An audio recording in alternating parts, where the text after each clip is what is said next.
Welcome to the Pencil Bob channel. I hope you enjoy the story. Remember to like and subscribe. And now the story.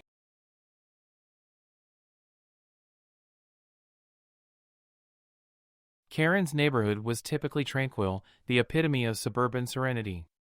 However, on this particular Saturday night, the air vibrated with the pounding bass of a raucous party emanating from the house next door. Karen, ensconced in her living room with a cup of chamomile tea and her favorite book, felt her tranquility being chipped away with every thump of the bass. Irritation simmered within her, boiling over into full-blown indignation as the noise persisted.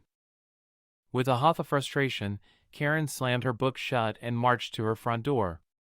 She flung it open and stomped across the neatly manicured lawn, her features contorted into a scowl of righteous anger. Upon reaching the offending house, she banged on the door with the fervor of someone demanding justice. The door swung open to reveal a group of young adults, their laughter mingling with the pulsating music pouring out from within.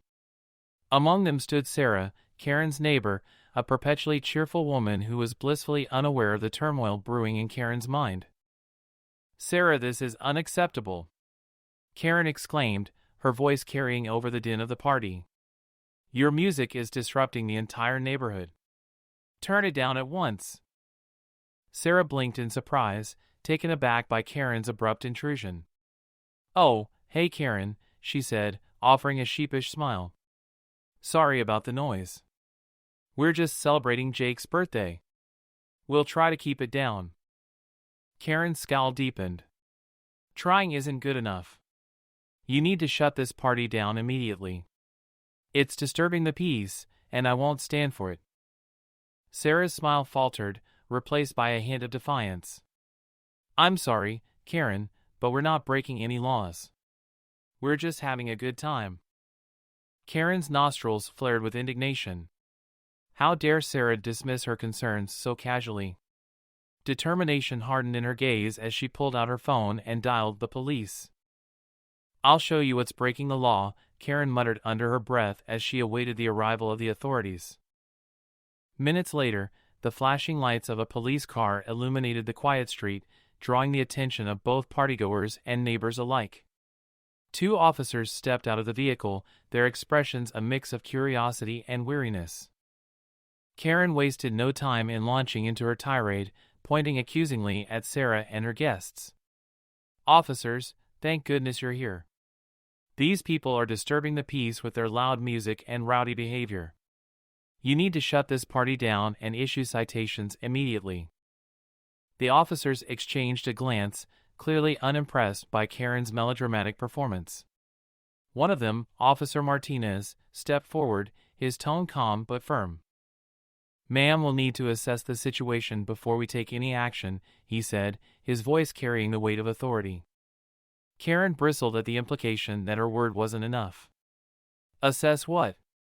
It's obvious they're causing a disturbance. Just listen to the noise."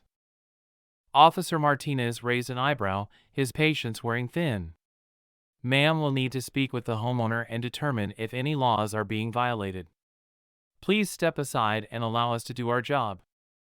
Karen's face flushed with indignation, but she reluctantly stepped aside, seething with impotent rage as Officer Martinez and his partner made their way into the house. Inside, the party was in full swing, the music blasting at an ear-splitting volume. Officer Martinez approached Sarah, who greeted him with a nervous smile. "Hi, officer, is there a problem?" she asked, her voice tinged with anxiety. Officer Martinez nodded, his expression serious. "We received a noise complaint from one of your neighbors. Can you please lower the volume and ensure that the noise level remains reasonable?" Sarah nodded eagerly, relief flooding her features. "Of course, officer. I'm sorry for any inconvenience." With that, Officer Martinez and his partner returned to Karen, who was waiting impatiently on the front lawn. She watched with bated breath as they approached, hoping to see them reprimand Sarah and her unruly guests. "Well, ma'am, it appears that the noise level is within acceptable limits," Officer Martinez said, his tone professional but tinged with annoyance. "We've asked the homeowner to lower the volume, and they've agreed to comply. As there are no violations of noise ordinances, there's nothing more we can do at this time. Karen's jaw dropped in disbelief. What do you mean there's nothing you can do? This is outrageous. I demand that you shut this party down immediately. Officer Martinez sighed, his patience wearing thin. Ma'am, I understand that you're upset, but the law is clear. As long as the noise level remains within acceptable limits, we cannot forcibly shut down the party. I suggest you try to resolve this issue with your neighbor amicably. Karen's temper flared, her entitlement blinding her to reason. This is unacceptable. You're supposed to uphold the law and protect the peace. If you won't do your job, then I'll do it for you. Before anyone could react, Karen lunged forward and swung a fist at Sarah. Officer Martinez just happened to be in the way, her anger had propelling her forward with reckless abandon. The blow connected with his jaw, sending him staggering backward in shock. Gasps of disbelief echoed through the crowd as Karen's assault registered with the onlookers. Sarah rushed forward, her eyes wide with horror.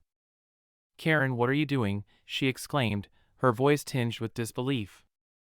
Karen's expression twisted with fury as she turned to face Sarah. "This is all your fault. If you had just listened to me and shut down this party, none of this would have happened." Before Sarah could respond, Officer Martinez's partner stepped forward, his hand resting on his holster. "Ma'am, you're under arrest for assault on a police officer. Please turn around and place your hands behind your back." Karen's eyes widened in disbelief, her entitlement shattering in an instant as the gravity of her actions sank in. As the handcuffs clicked around her wrists, she didn't have the clarity to understand that the only person responsible for her downfall was herself, and she muttered something about it being Sarah's fault. As Karen was led away in handcuffs, the party resumed with subdued enthusiasm, the music serving as a backdrop to the sobering reminder that entitlement and aggression have consequences. And for Karen, those consequences were more severe than she could have ever imagined.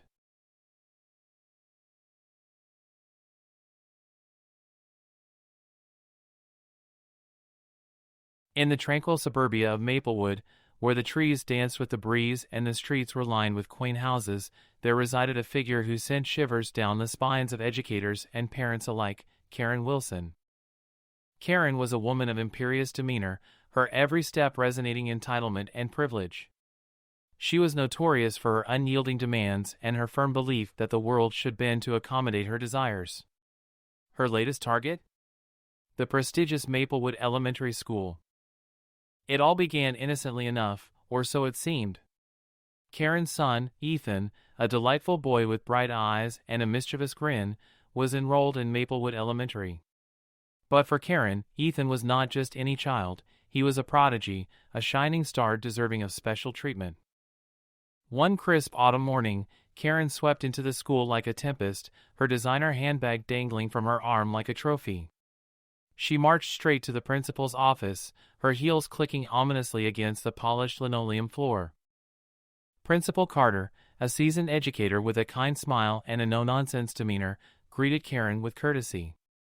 Blissfully unaware what storm was about to be unleashed upon him.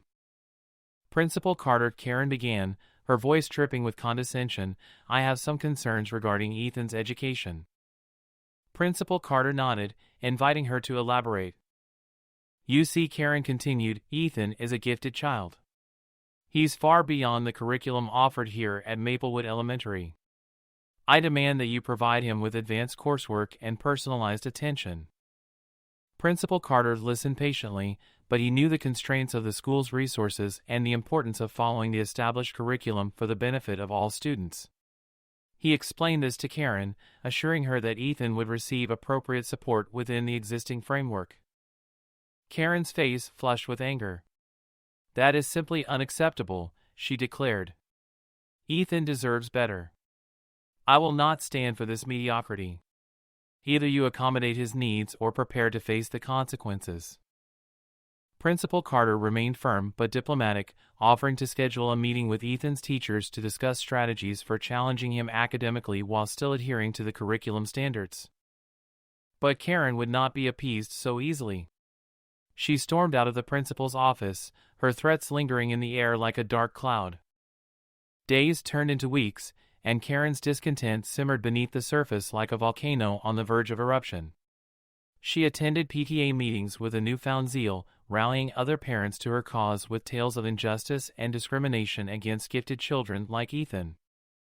Some parents sympathized with Karen, nodding in agreement as she spun her narrative of neglect and incompetence on the part of the school administration. Others, however, were wary of her tactics, sensing a whiff of entitlement and manipulation in her words. As tensions mounted, Principal Carter found himself caught in the crossfire of Karen's relentless campaign. He tried to reason with her, to find common ground, but she remained obstinate in her demands. Then, one fateful day, the situation reached its boiling point.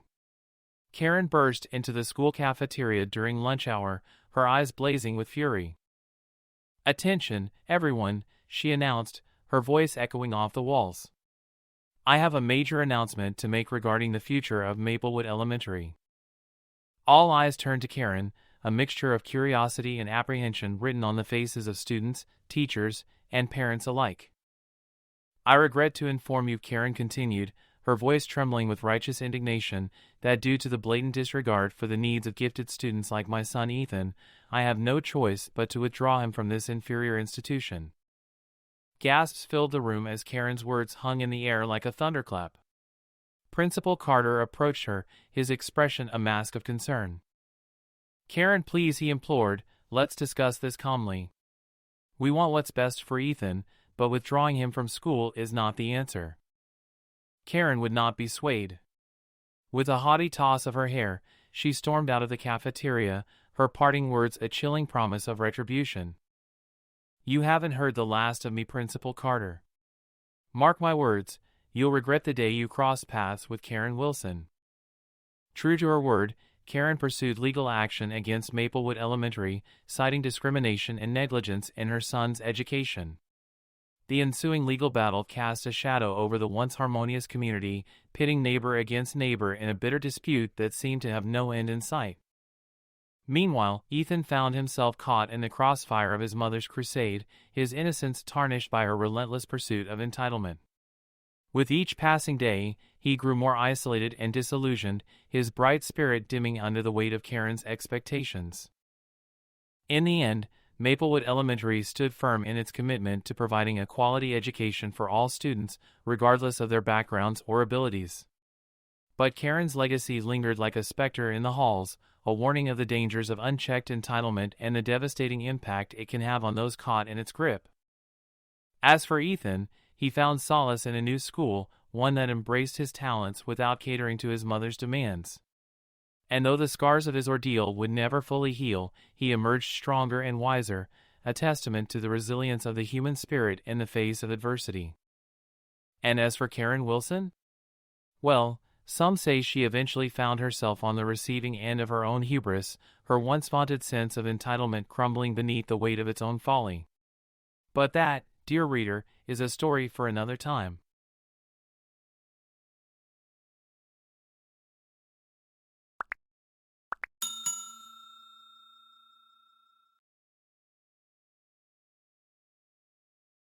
I would like to thank you for watching the video to the end. To encourage us to make more videos, please like, subscribe, comment, as well as share. Check out this other video if you haven't already.